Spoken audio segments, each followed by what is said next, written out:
More and more young people are getting involved in politics these days and elected to office. 3 years ago, Marcus Williams was the youngest elected councilor in the city of Springfield. That's until 23-year-old Jesse Lederman decided to run and won his second time around as an at-large member. Both councilors knew from a very early age that they wanted to take part in politics. So what drives these young politicians and their desire to serve their community? Producer Alejandro Cameron visited with them recently to find out. I'm Marcus Williams, and I am on the cusp of my 30th birthday. And what it means to me to be a city councilor is to realize the history that has come before us and the history that we hold and continue to push forward in terms of making a difference for our community. I'm City Councilor Jesse Lederman. I'm 23 years old. And for me, being in this chamber is about service. The issues that we deal with here are not always easy ones. And I think that, people always sort of look at the city council, because it's one of the closest elected bodies to the people, as really the voice of the residents in City Hall. And it's an extremely unique elected position.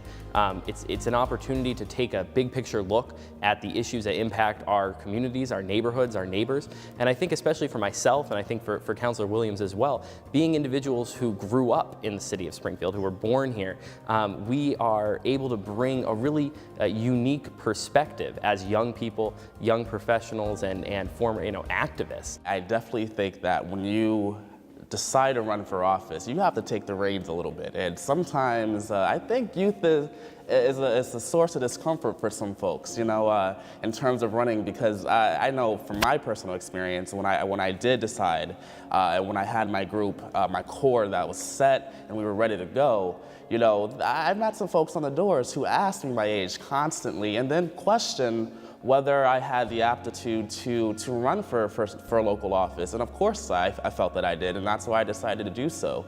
But there's an old guard here in Springfield. There really is. And and those folks have the knowledge base and of course the history behind them that we also depend on, as Councilor Lederman alluded to. And I think that hearing that experience and gaining that knowledge while it's here in the current form is critical.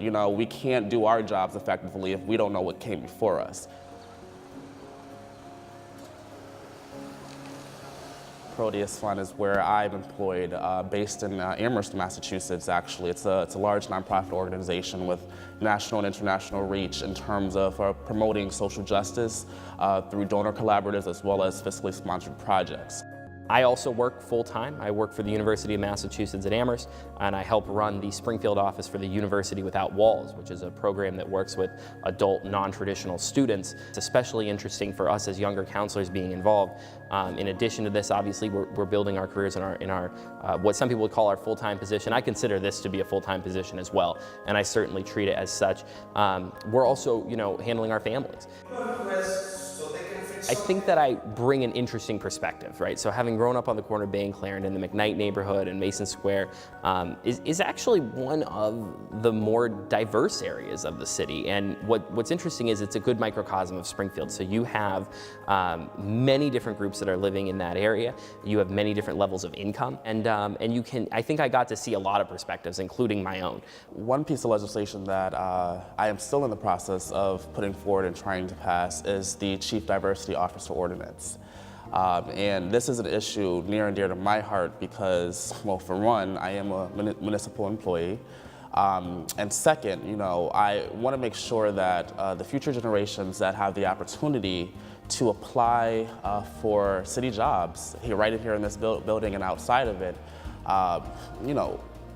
can get hired because of who they are, because of their composition, their ethnic background, their different linguistic differences. But there's another aspect of being a city councilor that is also very important, and that is the work that we're able to do to build coalitions and bring attention to important issues and try to push for the creation of different programs and initiatives in the city. So I learned about Hub and Core.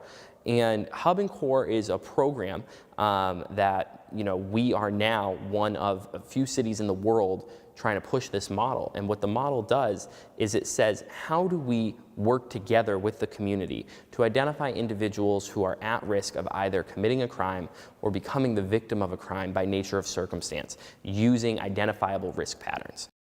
The process of just working as a collaborative unit with my colleagues in city government to make change, to pass legislation, to file different ordinances for the city, to move it forward has been phenomenal. I would not trade this experience up for the world.